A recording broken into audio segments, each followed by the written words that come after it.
ఓకేనా? సో ఇంతకుముందు మీకు వెయిటేజ్ అయితే చెప్పాను కదా, ఎంత వెయిటేజ్ ఎంత ఇంపార్టెంట్ అనేది. సో ఇప్పుడు మనం టాపిక్ లోకి అయితే ఎంటర్ అవుతున్నాం. సో టాపిక్ ఏంటి అసలు? టాపిక్ నేమ్ ఏంటి? Cell cycle and cell division ఎందుకు జరగాలి? సెల్లో డివిజన్ ఎందుకు జరగాలి? First question mark. సెల్లో డివిజన్ ఎందుకు జరగాలి? క్వశ్చన్ ఎప్పుడైనా వేసుకున్నారా? సో ఇప్పుడు నేను చెప్తున్నాను చూడండి.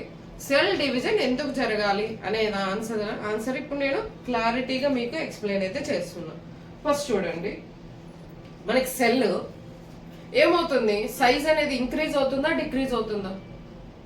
ఎప్పుడైనా కానీ సెల్ అనేది సైజ్ ఇంక్రీజ్ అవుతూ ఉంటుందా డిక్రీజ్ అవుతూ ఉంటుందా? బెస్ట్ ఎగ్జాంపుల్, ఇప్పుడు పుట్టిన బేబీ ఉంది. పుట్టిన బేబీ ఇంక్రీజ్ అవుతూ ఉంటారా డిక్రీజ్ అవుతూ ఉంటారా? Simple logic. బేబీ పుట్టారు, first month, second month, third month, fourth month అని మనం మంత్స్ ఇంక్రీజ్ చేసుకుంటూ వెళ్తున్నాం. డిక్రీజ్ అయితే చేసుకోవట్లేదు కదా. అంటే ఇంక్రీజ్ అవుతూ ఉన్నారంటే దాని అర్థం ఏంటి? సెల్స్ కూడా నీకేమవుతున్నాయి? ఇంక్రీజ్ అవుతున్నాయి. నెంబర్ ఇంక్రీజ్ అవుతుంది, నెంబర్తో పాటు ఏమవుతుంది? సైజ్ కూడా ఇంక్రీజ్ అవుతూ ఉంటుంది. ఓకే, సో ఇప్పుడు చూడండి, సెల్ ఏమవుతుంది? గ్రోత్ అనేది చూపిస్తుంది. సెల్ గ్రోత్ ఇంక్రీజ్ అవుతూ ఉన్నప్పుడు నెంబర్ ఇంక్రీజ్ అవుతూ ఉంటుంది. It is a common. Okay, so cell for example ఒక సెల్ గాని తీసుకుంటే, ఒక సెల్ తీసుకోండి. ఓకే, మీరు మళ్ళీ అన్ని కన్ఫ్యూజ్ అవుతూ ఉంటారు అనుకుంటా. సో ఒక సెల్ తీసుకోండి. సెల్ ఏమవుతుంది? డే బై డే ఏమవుతుంది? ఇంక్రీజ్ అవుతుంది అని అనుకోండి. సెల్ గ్రోత్ అనేది ఇంక్రీజ్ అవుతుంది. సెల్ గ్రోత్ ఇంక్రీజ్ అవుతూ ఉన్నప్పుడు లోపల మోడిఫికేషన్స్ అనేవి జరగాలి కదా. ఏ మోడిఫికేషన్స్ జరుగుతున్నాయి? ఇక్కడ చూడండి, దీన్ని ఏమంటారంటే న్యూక్లియస్, సైటోప్లాజం. ఇక్కడ చూడండి, రెండు సెల్స్ కి ఫస్ట్ సెల్ సైజ్ చూడండి, న్యూక్లియస్ ఉంది, అలాగే సైటోప్లాజం ఉంది. నెక్స్ట్ చూడండి, న్యూక్లియస్ సైజ్ చూడండి, ఇక్కడ న్యూక్లియస్ యాజ్ ఇట్ ఈస్ గా అలాగే ఉంది, ఏ మాత్రం చేంజ్ అయితే లేదు. మరి ఇంక్రీజ్ ఎవరయ్యారు? సెల్ అనేది ఇంక్రీజ్ అవుతుంది. సెల్ ఇంక్రీజ్ అయిందంటే లోపల ఏం చేంజెస్ జరిగినట్టు? సైటోప్లాజం క్వాంటిటీ ఏమవుతుంది? ఇంక్రీజ్ అవుతూ ఉంటుంది. న్యూక్లియస్ క్వాంటిటీ ఇంక్రీజ్ అవ్వలేదు. ఎవరు ఇంక్రీజ్ అయ్యారు? సైటోప్లాజం క్వాంటిటీ ఏమవుతుంది? స్లోగా ఇంక్రీజ్ అవుతూ ఉంది. క్లియర్ గా వినండి. సో ఫస్ట్ ఇక్కడ నేనేం చెప్తున్నాను, ఒక సెల్ తీసుకోండి. సెల్ ఏమవుతుంది అనేది మనము సెల్ అనేది ఇంక్రీజ్ అవుతుంది అన్నాం. సెల్ ఇంక్రీజ్ అవుతూ ఉందంటే లోపల ఎవరు చేంజెస్ అనేవి చూపిస్తున్నారు? సో న్యూక్లియస్ ఏ చేంజెస్ చూపించట్లేదు, న్యూక్లియస్ సైజ్ అలాగే ఉంది. మరి సెల్ ఇంక్రీజ్ అవుతుందంటే ఎవరు నీకు కనపడుతున్నారు? వేరియేషన్ ఏంటి అంటే సైటోప్లాజం క్వాంటిటీ ఏమవుతూ ఉందంటే ఇంక్రీజ్ అవుతూ ఉంటుంది. ఎవరు ఇంక్రీజ్ అవుతున్నారు? సైటోప్లాజం క్వాంటిటీ ఇంక్రీజ్ అవుతూ ఉంది. మరి సైటోప్లాజం క్వాంటిటీ ఇంక్రీజ్ అవుతుంది, న్యూక్లియస్ సైజ్ అలాగే ఉంది. ఓకే, దాన్ని ఇప్పుడు మనం ఫార్ములా కింద ఎక్స్ప్లెయిన్ చేసుకుందాం. చూడండి, the result nucleus VN by VC అని రాశాను చూడండి మీకోసమే సింపుల్ గా. విఎన్ బై విసి నామినేటరీ డినామినేషన్ అని అంటాం మనం. సో న్యూక్లియస్ ఏమవుతుంది? అలాగే ఉంది. నెక్స్ట్ ఇక్కడ చూడండి, సైటోప్లాజం క్వాంటిటీ చూడండి, న్యూక్లియస్ కి ఎన్ని టైమ్స్ ఇంక్రీజ్ అయ్యి ఉంది అంటే త్రిబుల్. జస్ట్ ఎగ్జాంపుల్ తీసుకోండి. ఓకే, సో న్యూక్లియస్ నేను యారో మార్క్ మీకు అలా నెంబర్ ఎందుకు ఇచ్చానంటే మనకి గుర్తు పెట్టుకుంటామని. సో ఇక్కడ చూడండి, న్యూక్లియస్ ఒకసారి ఇంక్రీజ్ అయింది, కానీ సైటోప్లాజం ఎన్నిసార్లు ఇంక్రీజ్ అయింది? 3 times ఇంక్రీజ్ అయింది. అంటే ఎక్కువ క్వాంటిటీ ఎవరున్నారు? సైటోప్లాజం క్వాంటిటీ అనేది ఇంక్రీజ్ అవుతుంది. ఇలా ఇంక్రీజ్ అయినప్పుడు ఇలా ఈ మెథడ్ ని ఏమంటామంటే మనం న్యూక్లియో, ఇది న్యూక్లియస్ కదా, న్యూక్లియో సైటోప్లాజ్మిక్ రేషియో అంటారు. న్యూక్లియో సైటోప్లాజ్మిక్ రేషియో అంటారు. అప్పుడు నీకు సెల్ క్వాంటిటీ ఏమవుతుంది? సెల్ క్వాంటిటీ ఏమవుతుంది? కెపాసిటీ ఏమవుతుంది? ఏమవుతుందంటే డిక్రీజ్ అవుతుంది. ఏమవుతుంది? డిక్రీజ్ అవుతుంది. అంటే రేషియో ఏమవుతుంది నాన్న? డిక్రీజ్ అవుతుంది. మ్యాథ్స్ చెప్పట్లేదు, నేను బయాలజీ చెప్తున్నాను.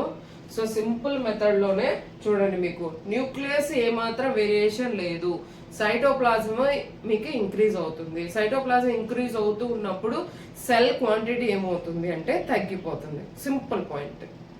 తగ్గిపోతుంది. ఓకే, సో అలా తగ్గిపోతూ ఉన్నప్పుడు మరి సెల్ని మనం కాన్స్టెంట్ గా ఉంచాలి. కెపాసిటీ తగ్గకూడదు, క్వాంటిటీ తగ్గకూడదు, ఏది కూడా ఏమవ్వాలి, మనకి ప్రాపర్ గా ఉండాలి. మరి ప్రాపర్ గా ఉండాలి అంటే ఏం చేయాలి? ప్రాపర్ గా ఉంచాలి మనం, ఎందుకంటే సెల్లే కదా మనకి. Cell is the basic unit of life అంటాం. Cell is the basic unit of life అంటాం. మరి సెల్ అనేది మనకు ప్రాపర్ గా లేకపోతే మనం మనకి మెయింటెనెన్స్ అనేది ఎలా జరుగుతుంది? మనకి సెల్ డివిజన్ ప్రాపర్ గా లేదు, మరి ఆర్గాన్స్ ఎలా ఫామ్ అవుతాయి, ఆర్గాన్ సిస్టమ్ ఎలా రన్ అవుతుంది? సో మొత్తం ఏమవుతుంది, మనకి డిస్టర్బెన్స్ అనేది స్టార్ట్ అవుతుంది కదా. మరి కాన్స్టెంట్ గా ఉంచాలి, ప్రాపర్ గా మెయింటైన్ చేయాలి. అవు సో దానికోసం ఏం చేస్తారంటే మనం రీస్టోర్ చేయాలి. ఏం చేయాలి? రీస్టోర్ చేయాలి. అంటే ఏంటి? యూటిలైజ్ చేసుకోవడం. సో ఇలా నీకు ఇంక్రీజ్ అవుతూ ఉందనుకోండి, ఇంక్రీజ్ లాస్ట్కి ఏమవుతుంది? బర్స్ట్ అవుతుంది. సో అలా కాకుండా మనం ఏం చేస్తున్నాం, మొత్తాన్ని కూడా మనం రీస్టోర్ చేసుకోవాలి. రీస్టోర్ చేసుకోవాలంటే ఎలా రీస్టోర్ చేసుకుంటాం? ఇప్పుడు మొబైల్ ఉంది నాన్న, మొబైల్ మీరు ప్రతి ఒక్కరు యూటిలైజ్ చేసుకుంటున్నారు, అవునా? సో మొబైల్లో మీరు స్టోరేజ్ పెరుగుతూ ఉంది, స్టోరేజ్ ఇంక్రీజ్ అయిపోతే మీరు ఏం చేస్తారు? రిమైనింగ్ డేటాని మొత్తం డిలీట్ చేయడానికి ట్రై చేస్తున్నారు, అంతేనా? కానీ ఇక్కడ మనం డిలీట్ చేయకుండా ఏం చేస్తున్నాం, మనం యూటిలైజ్ చేసుకోవాలని ట్రై చేస్తున్నాం. ఎలా యూటిలైజ్ చేసుకోవాలని ట్రై చేస్తున్నాం అంటే ఇప్పుడు మీరు డేటా మొత్తం మీరు డిలీట్ చేశారు, ఇక మీకు కంప్లీట్ గా లేనట్టే కదా. అప్పుడు మీరు ఏం చేస్తారు? సెకండ్ వన్ ల్యాప్టాప్ లేదా ఇంకొక సోర్స్ అనేది ఎత్తుతారు. కానీ ఇది లివింగ్ ఆర్గానిజం కదా, మరి సోర్సెస్ అనేవి వెతకరు కదా. సో రీస్టోర్ చేసుకోవాలి. రీస్టోర్ చేయాలి అంటే ఏం జరగాలి అంటే సెల్ ఏం జరగాలి? డివిజన్ జరగాలి. సెల్ ఏం జరగాలి? డివిజన్ జరగాలి. అర్థమైందా ఇప్పుడు ఎందుకు మనకి డివిజన్ అనేది జరుగుతుంది అనేది? న్యూక్లియస్ అనేది అలాగే ఉంటుంది నాన్న, సైటోప్లాజం ఇంక్రీజ్ అవుతుంది. అలా సైటోప్లాజం ఇంక్రీజ్ అవుతూ ఉండడం వల్ల మనకేంటంటే ప్రాబ్లం అనేది క్రియేట్ అవుతుంది. క్వాంటిటీ అనేది ఏమవుతుంది? తగ్గిపోతుంది. క్వాంటిటీ తగ్గకుండా ఉండడం కోసం ఏం జరుగుతుందంటే రీస్టోర్ చేసుకోవాలి. రీస్టోర్ చేసుకోవాలంటే ఎలా? సెల్ డివిజన్ అనేది జరగాలి. ఇది ఫస్ట్ క్వశ్చన్, ఎందుకు సెల్ డివిజన్ జరగాలి అనేది. అసలు టాపిక్ అర్థమైంది అనుకుంటున్నా. సెల్ డివిజన్ దీనికోసం. మరి సెల్ డివిజన్ జరిగేటప్పుడు ఏం జరుగుతుంది? సెల్ డివిజన్ జరుగుతుంది. సెల్ డివిజన్ లో ఏమేమి మెథడ్ చూస్తామంటే మనం డిఎన్ఏ రెప్లికేషన్ చూస్తాము, సెల్ గ్రోత్ చూస్తాం. DNA replication and cell growth అనేది చూస్తాం. సో ఇప్పుడు మనకి కొన్ని సీక్వెన్సెస్ ఉన్నాయి, ఆ సీక్వెన్స్ నేను ఇప్పుడు డిస్కస్ చేస్తాను. ఓకేనా? సో కొన్ని సీక్వెన్సెస్ ఉన్నాయి ఎందుకు మనకి డివిజన్ అనేది జరగాలి అనేది. సో చూడండి ఇక్కడ sequence of events. First cell division అనేది ఏమేమి జరుగుతుంటాయి దేనికోసం? Cell duplicate it's genome. Genome అంటే ఎవరు? డిఎన్ఏ. సో సెల్ డివిజన్ లో ఏం జరుగుతుంది? డబల్ అవుతుంది. 2n కాస్త మనకి అంటే సింగిల్ ఉన్నది కాస్త డబల్ అవ్వడం అనమాట. Cell duplicates it's genome. Next second వచ్చేసరికి ఏంటి? Synthesis of components. కొన్ని ప్రోడక్ట్స్ అనేవి ఇక్కడ తయారవుతాయి. ప్రోడక్ట్స్ అంటే ఎవరో కాదు, cell organelles. Next duplicate of organelles. చూడండి కాంపోనెంట్స్ ఆర్గనల్స్ అనేవి డబుల్ అవుతాయి. Next divide into 2 daughter cell. Single గా ఉన్నది కాస్త 2 అవుతుంది. అంటే సెల్ డివిజన్ వల్ల మనకి ఏమేం జరుగుతున్నాయి? ఫస్ట్ మనకి డిఎన్ఏ అనేది డబుల్ అవుతుంది. సింగిల్ సెల్ కాస్త మనకి 2 డాటర్ సెల్స్ అనేవి ప్రొడ్యూస్ చేస్తుంది. అలాగే సెల్ ఆర్గనల్స్ కాంపోనెంట్స్ ఏమవుతున్నాయి? డబుల్ అవుతున్నాయి. ఓకే, సో ఇవన్నీ మనము ఇప్పుడు సెల్ డివిజన్ లో జరుగుతున్నాయి అని మనం చెప్తున్నాం. ఓకే, ఇప్పుడు చూడండి మరి ఒక బెస్ట్ ఎగ్జాంపుల్ మీకు ఇచ్చారు. దట్ ఈస్ బెస్ట్ ఎగ్జాంపుల్ అంటే మరి సెల్ డివిజన్ జరగాలి అని చెప్పాను. సెల్ డివిజన్ జరగాలి అంటే అసలు ఎంత టైం పడుతుంది, ఎన్ని డేస్ పడుతున్నాయి అని కానీ చెక్ చేసుకుంటే మనకి ఎన్సీఆర్టీలో 2 ఎగ్జాంపుల్స్ ఇచ్చారు. That is the first one human cell, second one is to. Human cell and east. అదే మనకి హ్యూమన్ సెల్ గురించి తెలుసుకుంటే ప్లాంట్ కానీ అయితే యానిమల్స్ కానీ. సో ఫస్ట్ మనం హ్యూమన్ సెల్ ఒక సెల్ గురించి కానీ చెక్ చేసుకుంటే మనకి ఎంత టైం పడుతుంది? 24 hours పడుతుంది. అనిమల్ సెల్ కానీ చూసుకుంటే ఎంత టైం పడుతుంది? 24 hours, అంటే కంప్లీట్ గా 1 day. సెల్ డివిజన్ జరగడానికి ఎంత టైం తీసుకుంటుంది? 1 day పడుతుంది. ఓకే, అలాగే మనం ఈస్ట్ లో కానీ చూసుకుంటే, ఈస్ట్ లో హ్యూమన్ సెల్ కానీ చూసుకుంటే 24 hours అంటే 1 day. అదే ఈస్ట్ లో కానీ చూసుకుంటే 90 minutes, 1.5 hour. 1.5 hour లో మనకి సెల్ డివైడ్ అయ్యి 2 డాటర్ సెల్స్ ని మనకు ప్రొడ్యూస్ చేస్తుంది. మరి ఏమేం ఫేజెస్ ఉంటాయి అందులో, ఎన్ని డివిజన్స్ జరుగుతున్నాయి అని కానీ చూసుకుంటే, ఫస్ట్ మనకి మెయిన్ గా 2 phases ఉన్నాయి. ఫేజెస్ ఆఫ్ సెల్ సైకిల్ ఎన్ని ఫేజెస్ ఉన్నాయంటే మనకు మెయిన్ గా 2 phases. That is the interface, M phase. Interface, M phase. M phase ని మనం మైటోసిస్ ఫేజ్ అంటాం. అంటే సెల్ డివిజన్ లో మనకి 2 phases మెయిన్ గా. అయితే మరి ఇంటర్ఫేజ్ ని ఏమంటారు? Preparatory phase. Preparatory phase. For example, best example గా మీకు చెప్తున్నా, అందరికి చికెన్ బిర్యానీ అంటే బాగా ఇష్టం కదా. సో చికెన్ బిర్యానీ తయారు చేయాలి అంటే మనకి ముందు కొంచెం ప్రాసెస్ ఉంటుంది అనుకుంటున్నా. ప్రాసెస్ అంటే ఫస్ట్ మనం మసాలా ప్రిపేర్ చేసుకోవాలి, చికెన్ వాష్ చేసుకొని మ్యారినేట్ చేసుకోవాలి, రైస్ మనకి వాష్ చేసుకొని క్లీన్ గా ఉంచుకోవాలి. అంటే ఏంటి, మనం ఒక చికెన్ బిర్యానీ తయారు చేయాలంటే ముందు జరుగుతున్న ఏంటిది? ప్రాసెస్. అదే ఇప్పుడు మనకి సెల్ డివైడ్ అవ్వాలి అంటే మనకు ప్రాసెస్ జరగాలి. అంటే చికెన్ బిర్యానీ తయారు చేసుకోవాలంటే మనం ముందు చేసి పెట్టుకుంటామే, అది ప్రిపరేటరీ ఫేజ్. అంటే ఇప్పుడు సెల్ డివైడ్ అవ్వాలి అంటే ఏం జరగాలి? ప్రిపరేషన్ జరగాలి కదా. So preparatory phase. Best example, మీరు నీట్ ఎగ్జామ్ రాయాలి అంటే మీరు ఎన్ని అవర్స్ చదువుతారు? ఎన్ని ఇయర్స్ చదువుతారు? ఎన్ని డేస్ చదువుతారు? 1 year చదువుతారు. లాంగ్ టర్మ్ తీసుకుంటే 1 year. మరి అదంతా 1 year ఏమంటారు? ప్రిపరేషన్ అంటారు, ప్రిపరేటరీ ఫేజ్. మరి ఎగ్జామ్ ఎన్ని అవర్స్ రాస్తున్నారు? 3 hours. అవునా? So that is that mitosis phase. Interphase, mitosis phase. Interphase ఏమంటున్నారు? Preparatory phase. Next mitosis phase ఏమంటున్నారు? Division phase.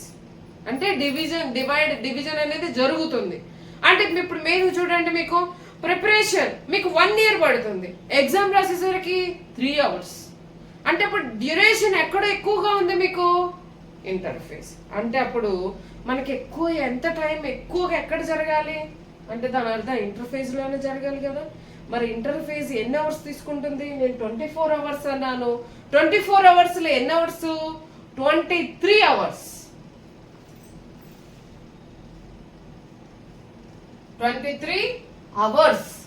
మరి డివిజన్ ఎన్ని అవర్స్? ఇంకా రిమైనింగ్ 1 hour. డివిజన్ ఎన్ని అవర్స్? 1 hour. మరి 23 hours జరుగుతూ ఉన్నప్పుడు ఎంత పర్సెంటేజ్ నీకు ఎక్కువగా ఆక్యుపై అయిపోయినట్టు? ఇంటర్ఫేసే కదా. అంటే మనం పర్సెంటేజ్ ప్రకారంగా చెక్ చేసుకుంటే 95% ఇంటర్ఫేస్ ఆక్యుపై చేసి ఉంటుంది. నెక్స్ట్ 5% మనకి మైటోసిస్ ఫేజ్ అనేది. అంటే చూడండి మా సెల్ టోటల్ గా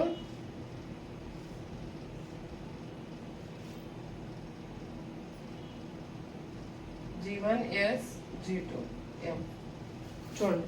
అంటే ఇక్కడ నుంచి మనకి ఇక్కడ వరకు ఏమంటారు అంటే ఇంటర్ఫేజ్ అంటారు. అంటే మీకు సెల్లో ఎక్కువ ఆక్యుపై చేసింది ఎవరు? ఇంటర్ఫేజ్. అంటే 95%. 5% ఎవరు? మైటోసిస్. అర్థమవుతుందా? అంటే ప్రిపరేషన్ కి ఎక్కువ తీసుకుంటుంది టైము, మీకు డివిజన్ కి తక్కువ టైం తీసుకుంటుంది.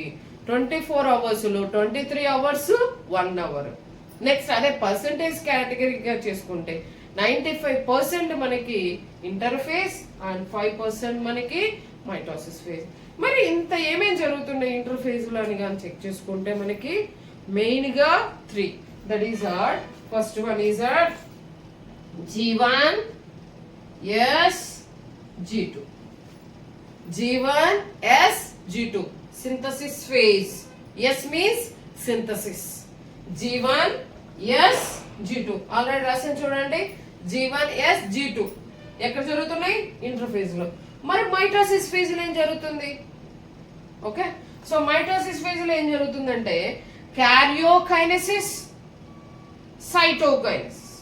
క్యారియోకైనెసిస్ సైటో. క్యారియో అంటే ఏంటంటే న్యూక్లియస్ డివిజన్ అనేది జరుగుతుంది, అలాగే సైటోప్లాజం కూడా డివిజన్ అనేది జరుగుతుంది. రెండు కూడా ఎక్కడ జరుగుతున్నాయి నీకు మైటోసిస్ ఫేజ్ లోనే జరుగుతుంది. మరి క్యారియోకైనెసిస్ లో కానీ చూసుకుంటే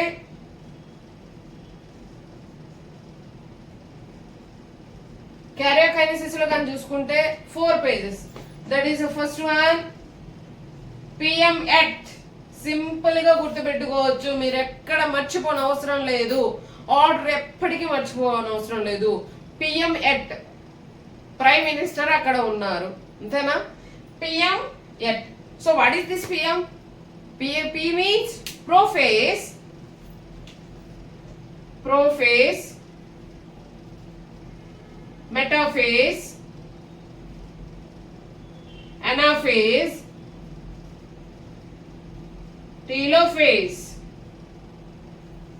ప్రోఫేస్, మెటాఫేస్, అనాఫేస్, టీలోఫేస్ ఇవన్నీ జరిగిన తర్వాత ఏం జరుగుతుంది?